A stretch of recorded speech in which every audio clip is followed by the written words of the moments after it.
ولده والناس أجمعين দয়াল নবী তার উম্মতদেরকে বলে দিলেন, ও উম্মতেরা তোমরা, ও সাহাবারা তোমরা খেয়াল করে শোনো, তোমরা ততক্ষণ পর্যন্ত ঈমানদার হবে না কতক্ষণ পর্যন্ত দয়াল নবী রাহমাতাল লিল আলামিন বলে দিলেন, তোমার জীবনের চাইতে স্ত্রী পুত্র ধন সম্পদ যা কিছু আছে সম্পদ এবং তোমার জীবনের চাইতে যদি আমি রাসূলকে ভালোবাসতে না পারো ততক্ষণ পর্যন্ত তুমি ঈমানদার হবে না। জোরে বলি সুবহানাল্লাহ।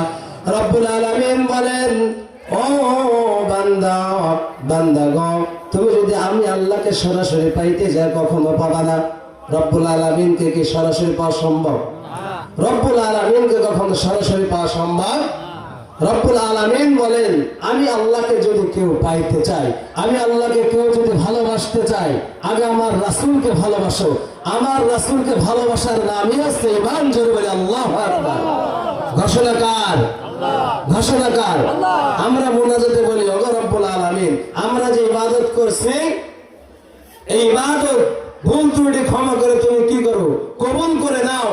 আমরা তারপরে কি আমার প্যারা হাবিবের কদমে নজরানা দেই, আমার আহলে বায়াতের কদমে নজরানা দেই, চার তরিকার চার ইমামের কদমে নজরানা দেই।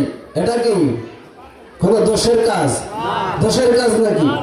এখানে যদি আমরা মাহফিল করি, বিভিন্ন জায়গায় অনুষ্ঠান করি, সভাপতি দেই কাকে বলেন তো? অথবা ইউনিয়নের চেয়ারম্যান, ওয়ার্ডের মেম্বার, ঠিক না? এটা কি সম্মান? এটা কি সম্মান? এই সম্মান দিলে কি হয়? আমার দয়াল দরদি মুর্শিদ কেবলা জান বলছেন, বাবা সম্মান যদি আগে পাইতে চাও সম্মান দিতে শিখো। নিয়ামত পাইলে নিয়ামত ভোগ না করে নিয়ামত দিতে শিখো। সুবিধা পেয়েছে সুবিধা ভোগ না করে সুবিধা দিতে শিখো। ভালোবাসা পাইতে হলে আগে ভালোবাসা দিতে শিখো, তাহলে তুমি হবে প্রকৃত মানুষ। এই কারণে আমরা কি করে নজরানা দেই? হ্যাঁ, দয়াল নবী মায়ের নবী কি আমাদের কি মুখফেক কি? আমরা দিলে কিছু সে পাই, না দিলে পাই না। তার সম্মানে কোনো অভাব আছে? কথাগুলো শুনে রাখেন, আপনার জীবন শুরু থেকে শেষ পর্যন্ত যদি এক সিজদায় যদি জীবন কাটায় রব্বুল আলামিনের কুদরতে প্রকাশ করেন, রব্বুল আলামিনের যারা পরিমাণ বাড়াইতে পারবেন, কমাইতে পারবেন। আমি করলে লাভ কার? আমার লাভ। আমার লাভের জন্য আমি করি। আল্লাহ পাক রব্বুল আলামিন বলেন, যোগো বান্দা তুমি সুন্দর করে শোনো।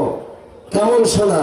রব্বুল আলামিন সূরা কফের 16 নম্বর আয়াতের ভিতরে বলেন, ওয়া নাহনু আকরাবু ইলাইহি মিন হাবলিল ওয়ারিদ। জোরে বলে আল্লাহু আকবার। রব্বুল আলামিন বলেন, ওগো বান্দা আমি তোমার এত নিকটে, কত নিকটে।